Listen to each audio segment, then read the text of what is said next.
विद्या प्राप्ति के साधन उस ब्राह्मी उपनिषद की तप, दम, कर्म तथा वेद और संपूर्ण वेदांग ये प्रतिष्ठा है एवं सत्य आयतन है।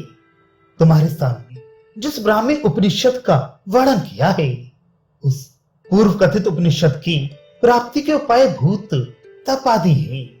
शरीर, इंद्रिय और मन के समाधान का नाम तप है। दम, शम विषयों से निवृत्त होने को कहते हैं और कर्म अग्निहोत्र आदि हैं।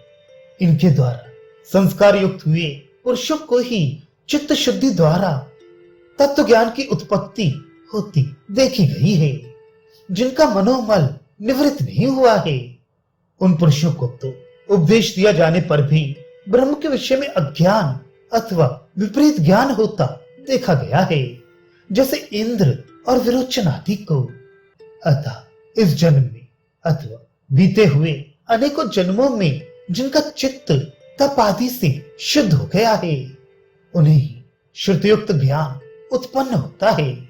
जिनकी भगवान में अत्यंत भक्ति है और जैसे भगवान में है वैसी ही गुरु में भी है, उस महात्मा को ही यह पूर्वोक्त विषय प्रकाशित होती हैं।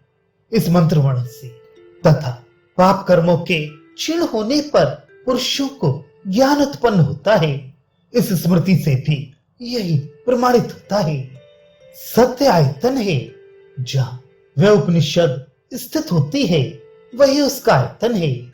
वाणी, मन और शरीर की अमायिकता यानी अकुटिलता का नाम सत्य है। जो लोग अमायावी और साधु शुद्ध स्वभाव होते हैं उन्हीं में ब्रह्म विद्या आश्रय लेती है, आश्रय प्रकृति वाले मायाविदों में नहीं। जैसा कि जिनमें कुटिलता, मिथ्या और माया नहीं है इत्यादि श्रुति से सिद्ध होता है। अतः सत्य उसका आयतन है ऐसी कल्पना की जाती है। तप आदि में ही प्रतिष्ठा रूप से प्राप्त हुए सत्य को फिर आयतन रूप से ग्रहण करना उसका अतिशय साधनत्व प्रदर्शित करने के लिए है।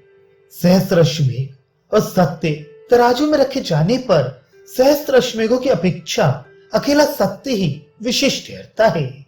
इस स्मृति से भी यही प्रमाणित होता है।